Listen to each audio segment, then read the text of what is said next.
الحمدللہ وحدہ لا شریک لہ والصلاۃ والسلام علی من لا نبی بعد۔ پارہ نمبر 30 سورۃ النبأ۔ اس صورت میں بطور خاص اللہ تعالیٰ نے قیامت کا ذکر فرمایا ہے، قیامت کی ہولناکیوں کا ذکر فرمایا ہے، اور اہل جنت کے لیے انعامات کا ذکر فرمایا ہے، قیامت کے دن کافر کی حسرت کا ذکر فرمایا ہے۔ سورۃ النازعات۔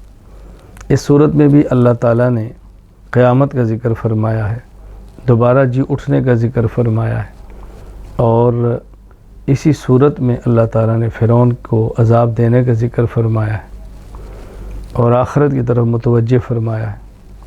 سورہ عبس۔ اس میں بنیادی طور پر ایک نابینا صحابی عبداللہ بن ام مکتوم رضی اللہ تعالیٰ عنہ کا ذکر فرما کے یہ بات سمجھائی ہے کہ غیروں کی بجائے اپنوں کا زیادہ خیال کیا جانا چاہیے، غیروں کی بجائے اپنوں پر توجہ زیادہ دینا چاہیے۔ اپنوں کا حق پہلے ہے، غیروں کا بعد میں ہے۔ طلب والے کا حق پہلے ہے، بے طلبوں کا بعد میں ہے۔ اور اس میں بھی پھر قیامت کا تذکرہ کیا ہے۔ قیامت کے دن بعض چہرے سفید ہوں گے جو اہل ایمان ہیں، بعضوں کے سیاہ ہوں گے جو کہ اہل کفر ہیں۔ سورۃ التکویر۔ اس میں بھی قیامت کا ذکر کیا ہے، علامات قیامت کا ذکر کیا ہے، اور پھر آخر میں حضور اکرم صلی اللہ علیہ وسلم کے بارے میں ذکر فرمایا کہ آپ کا ایک مقام ہے، رتبہ ہے، اور آپ مجنون نہیں ہیں، الحمدللہ اللہ کی طرف سے۔ سورۃ الانفطار۔ اس صورت میں بھی قیامت کا ذکر کیا ہے، اور پھر اللہ تعالیٰ نے بطور خاص انسان سے محبت کا شکوہ کیا ہے کہ اللہ کریم ہے، سب کچھ دیتا ہے، پھر انسان اللہ کی ذات کے بارے میں دھوکے میں کیوں آ جاتا ہے۔ کرامن کاتبین کا ذکر کیا ہے، اور ابرار نیک لوگ جنت میں جائیں گے، فجار برے جہنم میں جائیں گے، یہ بات سمجھائی ہے۔ سورۃ المطففین۔ اس میں بطور خاص یہ بات سمجھائی ہے کہ ناپ تول میں کمی نہ کرو، قیامت کو سامنے رکھو، آخرت کے اجر و ثواب کو دیکھو، اہل ایمان خوش ہوں گے، اور یہ ناپ تول میں کمی کرنے والے اور کفار قیامت کے دن بہت پریشان ہوں گے۔ اور یہ کافروں کا کام ہے ناپ تول میں کمی کرنا، مسلمانوں کی شان نہیں ہے۔ سورۃ الانشقاق۔ اس میں ذکر فرمایا قیامت کے دن جس کو نامہ اعمال دائیں ہاتھ میں ملا سمجھو حساب آسان ہو گیا، نامہ اعمال بائیں ہاتھ میں ملا سمجھو حساب بہت سخت ہو گیا۔ اللہ تعالی ہم سب کو اعمال نامہ دائیں ہاتھ میں عطا فرمائے۔ سورۃ الطارق۔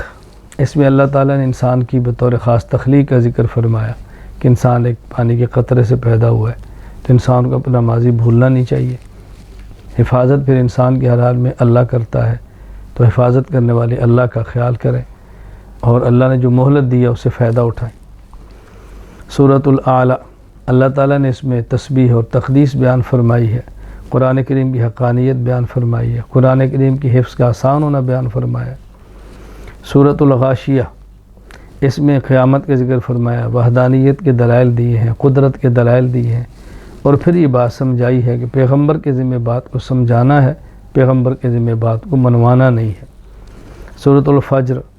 اس میں اللہ تعالیٰ نے بندوں کی آزمائش کا ذکر کیا، قیامت کی ہولناکی کا ذکر کیا، اور اپنے بندوں کے بارے میں فرمایا کہ اللہ تعالیٰ فرماتے ہیں یا ایتھا النفس المطمئنہ ارجعی الی ربک راضیۃ مرضیہ فادخلی فی عبادی وادخلی جنتی۔ اللہ کی جنت میں جانا ہے تو اللہ کے بندوں میں شامل ہو جاؤ، جہاں اللہ کے بندے جائیں گے وہاں اسی جنت میں اللہ تمہیں بھی بھیج دے گا۔ سورۃ البلد۔ رسول اللہ صلی اللہ علیہ وسلم کے پیارے شہر کی قسم اٹھا کر اللہ پاک نے یہ بات سمجھائی ہے کہ دیکھیں اچھے اعمال کا وزن بہت زیادہ ہے، برے اعمال کا کوئی وزن ہی نہیں ہے، تو اچھے اعمال کی کوشش کرو، ترغیب دی ہے۔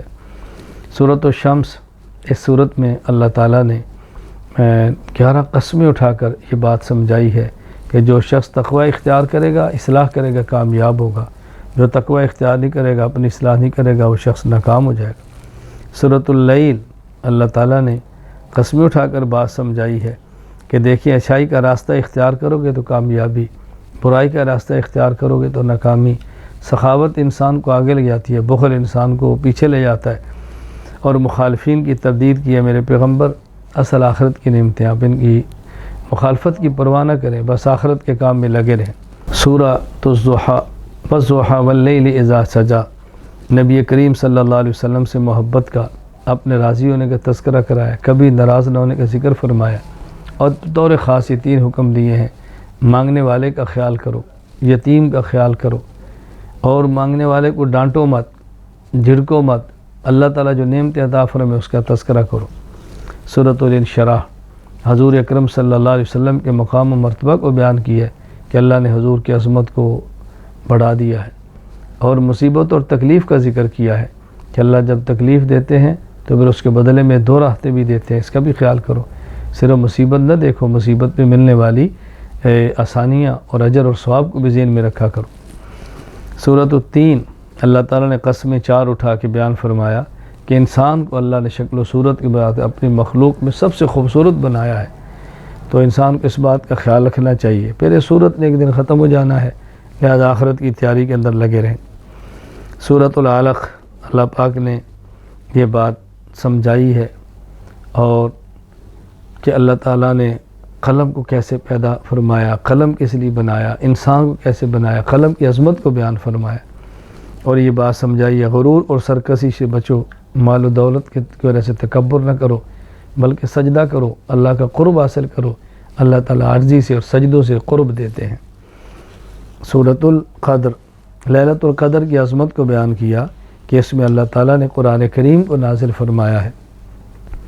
لوح محفوظ سے آسمان دنیا پر لیلۃ القدر میں قرآن کریم اترا ہے، تو لیلۃ القدر کی فضیلت کو بیان فرمایا کہ اس ایک رات کی عبادت 1000 مہینوں کی عبادت سے افضل ہے۔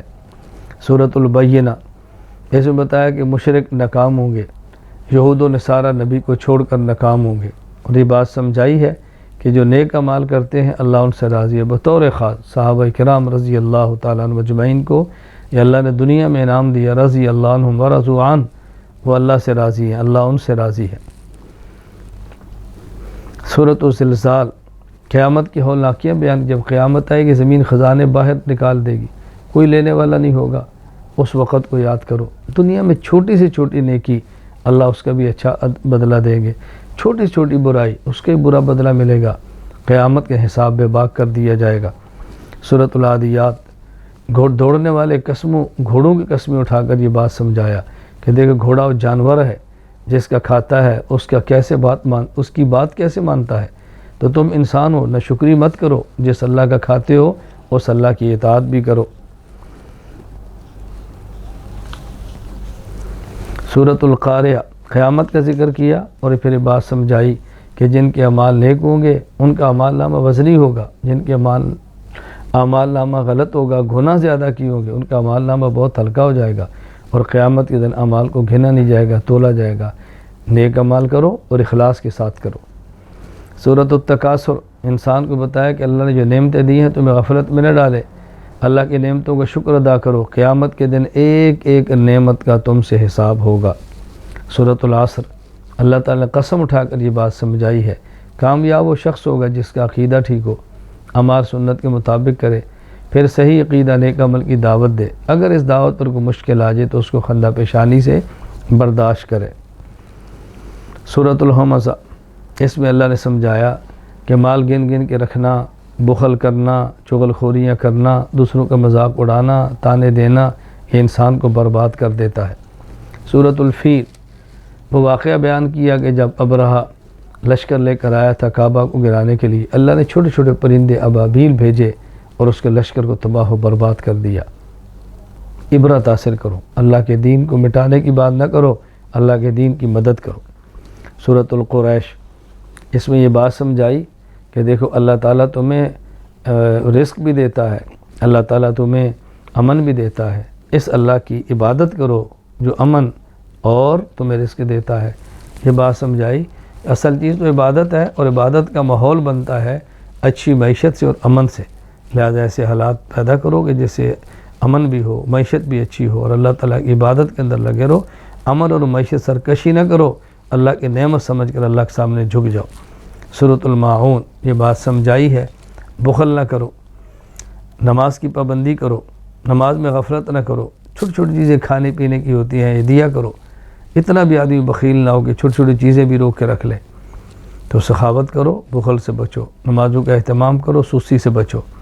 سورۃ الکوثر حضور اکرم صلی اللہ علیہ وسلم کی عظمت کو بیان کیا کہ آپ کے مخالف ختم ہوں گے، آپ کا نام قیامت تک اور قیامت کے بعد بھی رہے گا۔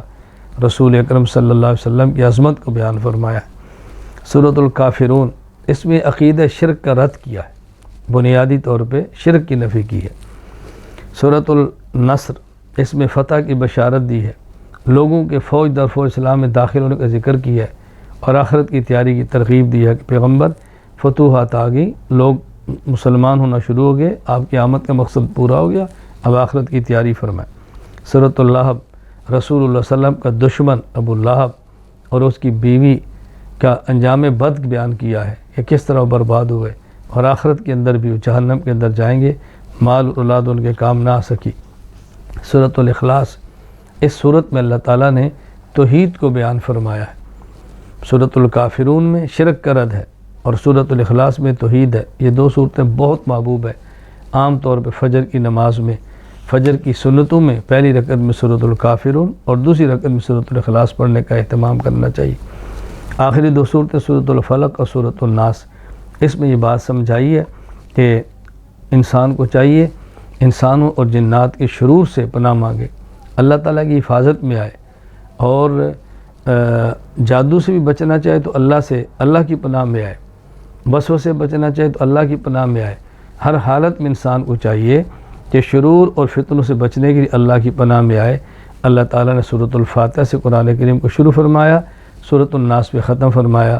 سورۃ الفاتحہ میں دو چیزیں ہیں، ان کے مانگنے کی بات کی کہ اللہ سے مانگو، نمبر ایک مدد اللہ سے مانگو، نمبر دو صراط مستقیم اللہ سے مانگو۔ مدد مل گئی، دنیا میں غالب آ گئے، صراط مستقیم مل گیا تو آخرت ٹھیک ہو گئی۔ اور آخری دو صورت میں سورۃ الفلق، سورۃ الناس میں بات بتائی، دو چیزوں سے بچو، مخلوقات کے شر سے دنیاوی معاملات میں، اور وسوسہ ڈالنے والوں کو شر سے دینی معاملات میں۔ دنیاوی معاملات میں مخلوق کے شر سے بچ کے تو دنیا بہتر ہوگی، وسوسہ ڈالنے والوں کے شر سے بچ کے دینی معاملات میں تو آخرت ٹھیک ہوگی۔ اللہ تعالی ہم سب کی دنیا اور آخرت سنوار دے۔ وآخر دعوانا ان الحمد للہ رب العالمین۔